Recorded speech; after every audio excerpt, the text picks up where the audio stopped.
Good morning, everybody. Mike Vacchi here from Princetontrader.com for ntmarkets.com with your Monday morning pre-market webcast.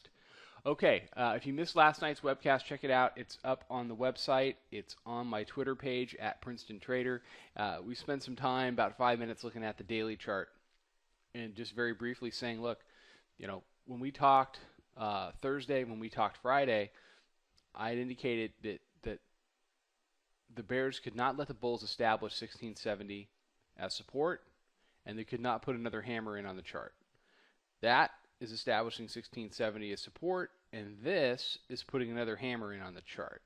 So the bears are, the bears are not in a very good position today. They've really left themselves exposed to much higher prices. With the FOMC coming up Wednesday and non-farm payrolls on Friday, the reaction to that news is going to be what not only probably the next week is about, but the next month as far as who's got the ball to run with it. So the overnight has been pretty muted. What I want everybody to concentrate on is the pivot zone here. You've got the daily at 82.75, 3-day coming in at 82.17, and the 9-day are 84.25. So basically a two-handle triple pivot zone that I think is going to be pretty critical throughout the day as far as a magnet for price. I would expect, as I said last night, I'm expecting a morning dip to come in mid-morning, maybe to test this area here down 79.25. I'm actually expecting something maybe a little bit deeper, but I mean, if recent history holds, that dip is a buy, and then you're looking for higher prices through the course of the day. It's a situation where if you've got 1670 underneath you and you're a dip buyer, you can feel pretty good about your risk and where your risk lies.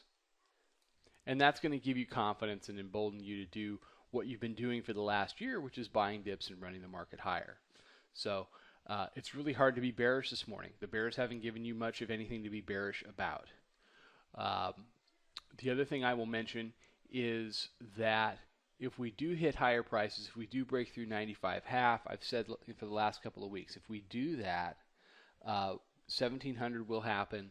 You're looking at 1700 to 1703.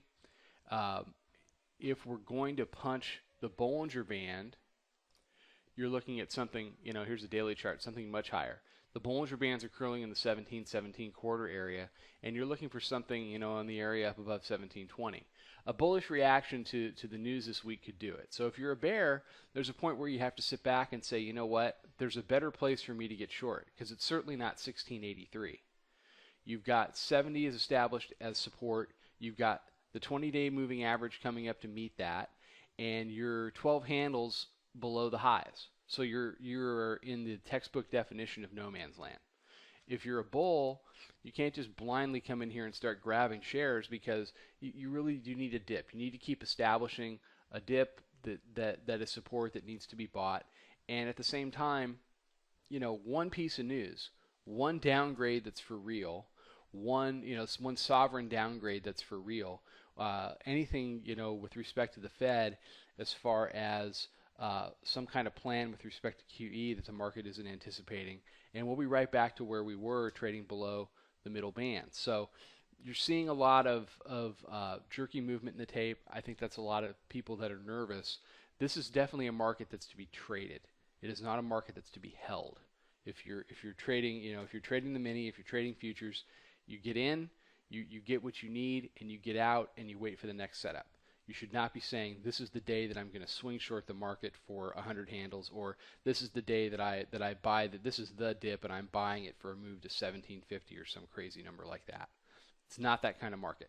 Two-sided market, trader's market, and act accordingly. Everybody have a fantastic day. Mike Vacchi, Princetontrader.com. Check out the website. Come check out the chat room. We are trading them in there. We are not holding. We're not swing trading them, at least not yet. We'd love to have you come on in, check it out for a couple of weeks, and see if it fits in with your style. I'll be back tomorrow morning with another webcast. Trade them well.